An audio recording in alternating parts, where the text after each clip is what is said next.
Salut les amis, on ne nous dit pas tout. Aujourd'hui, on va parler du plus grand magicien de France. Alors, oubliez Garcimore ou Mesmer, hein, ils connaissent. Hein. Non.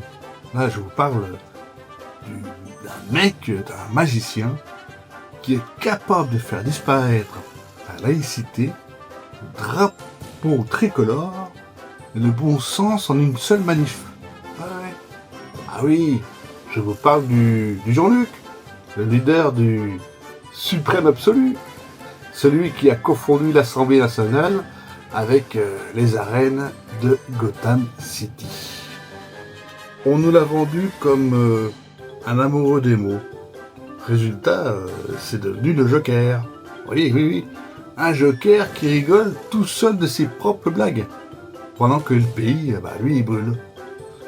Il nous fait son numéro de clown farceur, mais la farce est un peu périmée. Hein.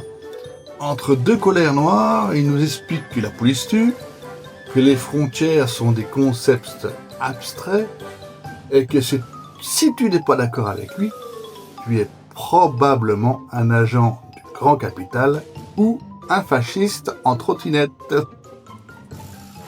Ce qui est fascinant chez le grand Manitou de la France insoumise, c'est son pouvoir de radicalisation.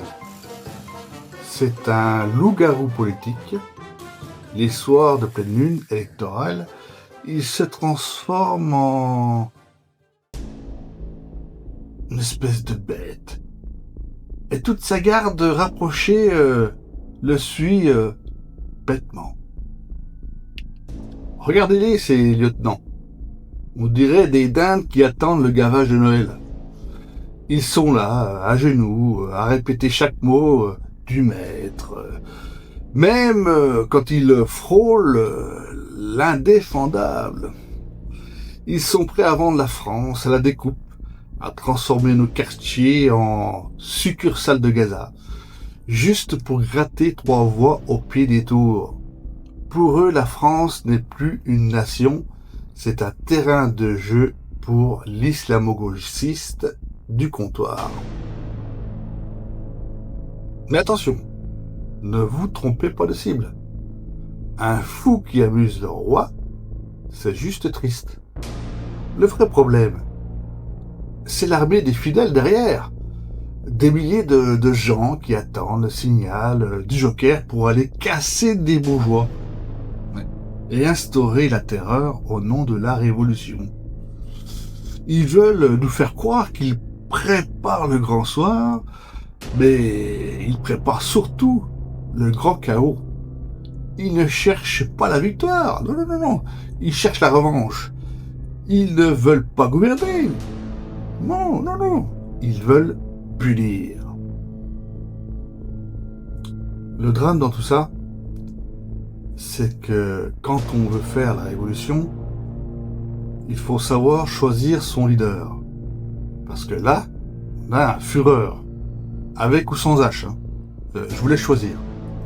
Mais qui a plus d'envie de destruction que de construction.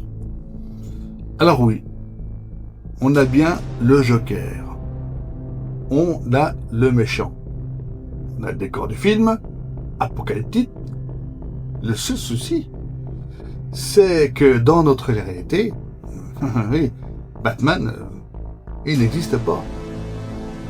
Il n'y a personne pour venir nous sauver à la fin du film. Alors attention, hein, restez branchés, gardez bien les yeux ouverts et surtout, méfiez-vous des clowns. C'était Croquignol. À la prochaine fois si la France n'a pas été vendue d'ici là.